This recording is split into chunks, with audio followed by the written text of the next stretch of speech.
Hello viewers, आज हम बात करेंगे unit 8 library automation and digitisation की। ठीक है, ये यूनिट 8 का फर्स्ट लेक्चरर होगा और इसमें हम मोस्टली जो है कंप्यूटर लाइब्रेरी सॉफ्टवेयर को के बारे में डिस्कस करेंगे। ठीक है, डायरेक्ट फैक्चुअल क्वेश्चंस आता है, बहुत ढेर सारे क्वेश्चंस आते हैं और हर बार आता है। ठीक है, तो हम unit 8 library automation and digitisation की बात करेंगे आज। पेपर यूनिट 8 होता है। ठीक है, तो पहला स्टार्ट करते हैं CDS ISIS। ठीक है, ये काफ़ी VVI है, इसको मार्क करेंगे VVI के रूप में। तो CDS ISIS का फुल फॉर्म होता है CDS और ISIS। ठीक है, CDS का फुल फॉर्म होता है computerised documentation system, computerised documentation system sorry. ठीक है, कंप्यूटराइज्ड डॉक्यूमेंटेशन सिस्टम होता है। और ISIS का फुल फॉर्म जो होता है वो होता है integrated set of information system. क्या होता है? Integrated set of information system. ठीक है, अब जो है CDS या ISIS, ठीक है ना, CDS और ISIS जो है क्या तो यह है एक information storage and retrieval system है। CDS और ISIS जो है ये एक इंफॉर्मेशन स्टोरेज और रिट्रीवल सिस्टम है। ठीक है, CDS ISIS को डेवलप किसने किया था? डेवलप किया था यूनेस्को ने। CDS ISIS is developed by UNESCO के ने इसको डेवलप किया था। इसका पहला वर्जन जो आया था ये 1985 में आया था। 1985 में फर्स्ट वर्जन आया था, इसका रिलीज़ हुआ था 1985 में। CDS ISIS का पहला वर्जन जो है, पहला संस्करण जो है 1985 में ये रिलीज़ किया गया था। ठीक है, और ये पहला वर्जन जो था ये DOS बेस्ड था। ये क्वेश्चन इंपॉर्टेंट है। ठीक है, कि CDS ISIS का जो पहला वर्जन था वो किस पर आधारित था? तो DOS। ठीक है, DOS पर डिस्क ऑपरेटिंग सिस्टम। ठीक है, फुल फॉर्म होता है DOS का। अब जो है इसी का एक और वर्जन आता है, CDS ISIS का एक और वर्जन आता है जिसका नाम है विनिसिस।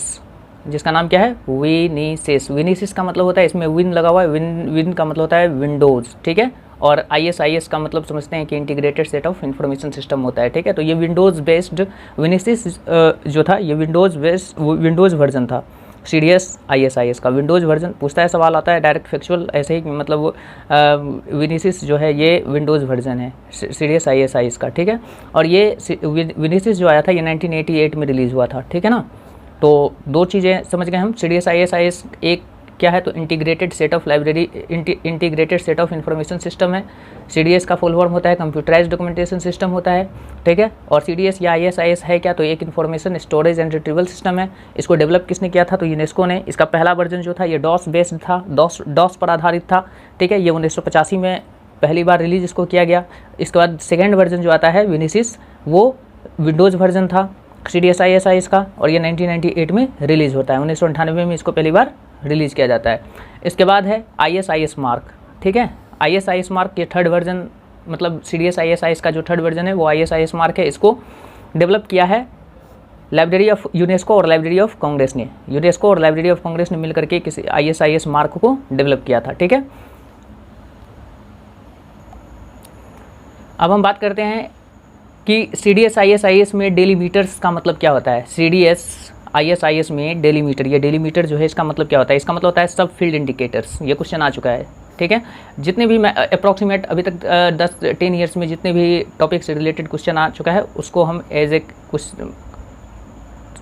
एक्सप्लेन फॉर्म में, शॉर्ट एक्सपेंड फॉर्म में हम बता रहे हैं। ठीक ना, तो इन CDS ISIS में डेलीमीटर मीन्स, मतलब डेलीमीटर का मतलब क्या होता है CDS ISIS में? तो जब CDS ISIS में डेलीमीटर का मतलब होता है सब फील्ड इंडिकेटर होता है। ठीक है, नेक्स्ट बात करते हैं हम CDS ISIS uses. CDS ISIS जो है किसका प्रयोग करता है? तो वेरिएबल फील्ड लेंथ का। वेरिएबल फील्ड लेंथ का मतलब होता है कि ये जिस CDS ISIS जिस लेंथ का प्रयोग करता है उसकी वो क्या होता है? फिक्स नहीं होता है इन लेंथ। ठीक है, वेरिएबल होता है, डिफरेंट टाइप्स की लेंथ होती हैं। ठीक है ना, इसके बाद बात करते हैं हम डिस्ट्रीब्यूटर ऑफ ISIS या CDS इन इंडिया। भारत में जो है ISIS और CDS का कौन डिस्ट्रीब्यूट करता है? तो निस्सात। याद रखेंगे, काफ़ी इंपॉर्टेंट। ठीक है, CDS ISIS जो है का डिस्ट्रीब्यूटर जो है वो इंडिया में कौन है? तो निस्सात है। ये निस्सात याद रखेंगे।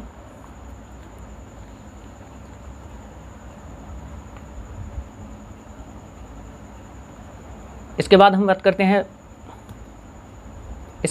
करते हैं वेबलिस की। ठीक है, वेबलिस इसमें लगा हुआ है वेब का मतलब होता है, ये वेबलिस जो है ये web based library info and information system है, वेबलिस, ठीक है।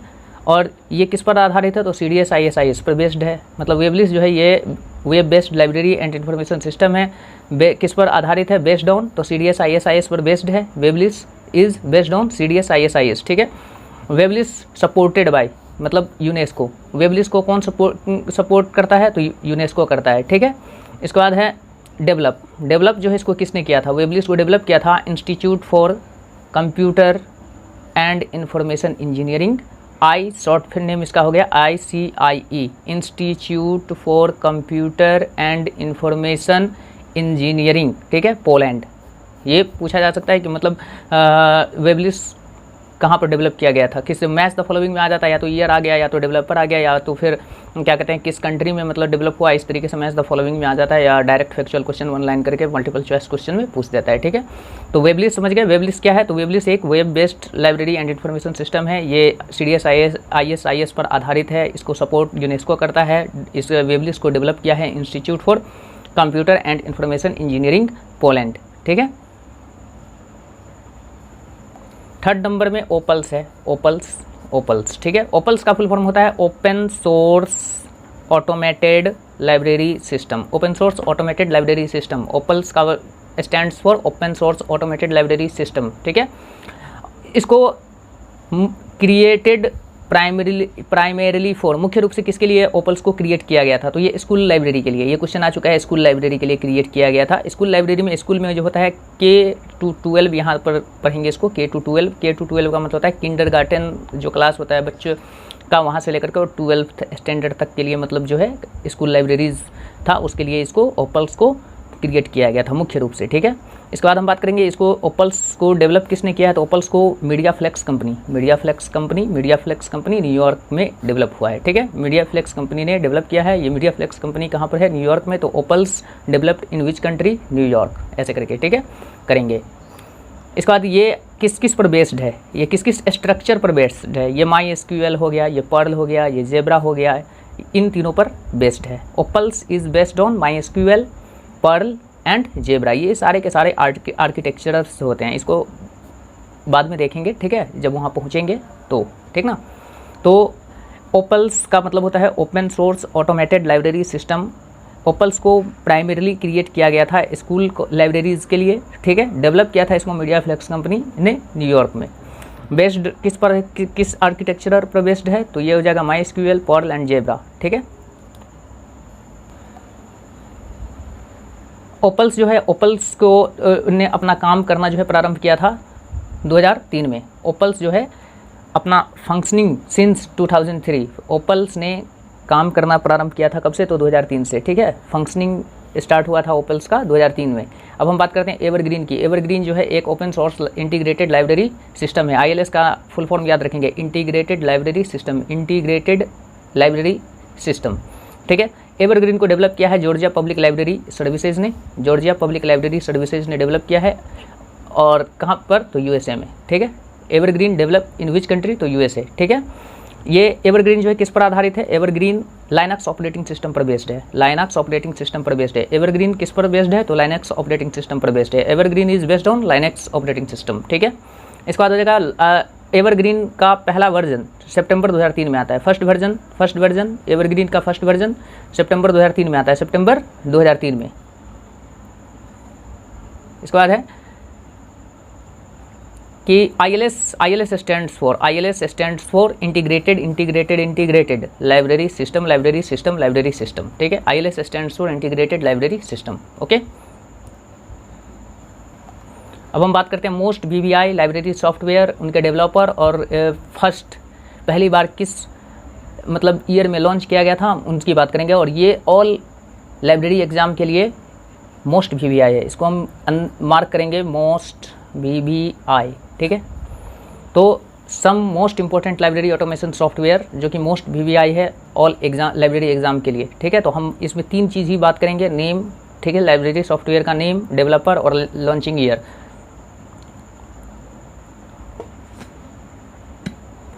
तो बात करते हैं हम स्लिम की।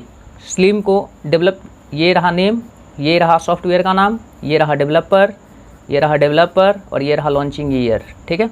तो हम पहले बात करते हैं स्लीम को किसने डेवलप किया है? तो algorithm consultant private limited Pune ने। ये भी याद रखना है, ये एकदम डेवलपर और किस जगह से डेवलप हुआ है, प्लेस ऑफ डेवलप्ड, ठीक है। तो स्लीम को डेवलप किया है algorithm consultant private limited Pune ने। 1988 में ये इसको पहली बार लॉन्च किया गया था, ठीक है। 1988 में इसको लॉन्च किया गया था, 1988 में। अब बात करते हैं हम लिब्सिस की। लिब्सिस कॉर्पोरेशन ने डेवलप किया था गुड़गांव, ठीक है, गुड़गांव। लिब्सिस कॉर्पोरेशन कहाँ पर है? गुड़गांव में। और ये इसी लिब्सिस कॉर्पोरेशन ने लिब्सिस सॉफ्टवेयर को डेवलप किया था 1988 में। इसको भी, ये भी 1988 में पहली बार लॉन्च हुआ था, ठीक है। इसके बाद हम बात करते हैं डेल्म्स।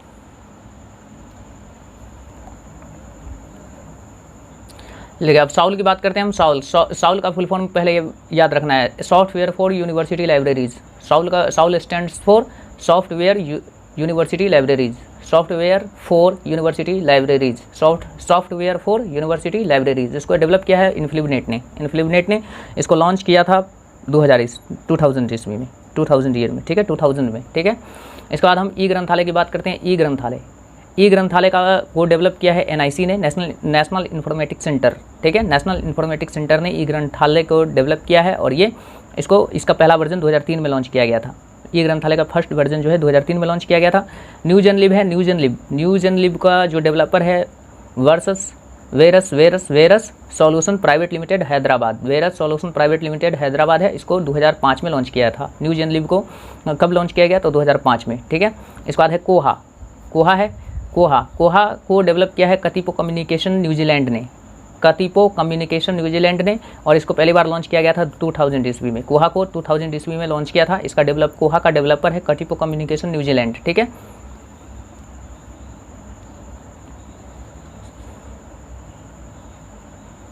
अब हम बात करते हैं कैटमैन की। कैटमैन और ग्रंथालय, ध्यान रखना है, ये ग्रंथालय नहीं है, ये डायरेक्ट कैटमैन और ग्रंथालय, इस दोनों सॉफ्टवेयर को, लाइब्रेरी सॉफ्टवेयर को डेवलप किया था इंसडॉक ने डेवलप किया था। किसने? इंसडॉक का करेंट नेम जो है ये निस्केयर है, ठीक है। इंसडॉक का करेंट नेम निस्केयर है। इसकी स्थापना 2002 में की गई थी निस्केयर की, ठीक है। तो कैटमैन हो गया और ग्रंथालय हो गया, ये दोनों लाइब्रेरी सॉफ्टवेयर को डेवलप किया है इंसडॉक और निस्केयर ने, ठीक है। तो आज के लिए इतना ही। आप लोग रेगुलर जो है वीडियो को वॉच कीजिए, लाइक कीजिए, डिसलाइक कीजिए, सब्सक्राइब कीजिए, सब आपके हैंड में है, ठीक है। तो रेगुलर देखते रहिए। 100% सिलेबस को कवर किया जा रहा है फॉर ऑल लाइब्रेरी एग्ज़ाम, ठीक है। किसी तरीके की अगर आपको लगता है कि कोई क्वेश्चन गलत, किसी क्वेश्चन का आंसर गलत है, तो वो आप कमेंट बॉक्स में कमेंट करेंगे, ठीक है। Something is better than nothing, कुछ भी नहीं करने से बेहतर है कि कुछ करते रहना चाहिए, ठीक है। तो आज के लिए इतना ही। फिर अब यूनिट 8 भी स्टार्ट हो चुका है, तो अब इसका मतलब 15 से 20 मिनट, मैक्सिमम 20 मिनट का वीडियो रहेगा। आप लोग लाइक कीजिए, सब्सक्राइब कीजिए, और जब भी आप वीडियो देखेंगे तो लैंडस्केप मोड में मोबाइल को करके देखेंगे, काफ़ी क्लियर दिखेगा, ठीक है। 1080p इसका अपलोडिंग रखा गया है, ठीक है ना, फुल HD क्वालिटी में। तो आप लोग देखिए और नोट्स बनाते जाइए और एग्ज़ाम की अच्छे से प्रिपरेशन करते रहिए। जितना हम पढ़ा रहे हैं उससे बाहर कुछ भी नहीं आएगा, क्योंकि ये 10 ईयर्स के क्वेश्चंस का सॉल्यूशन दिया जा रहा है,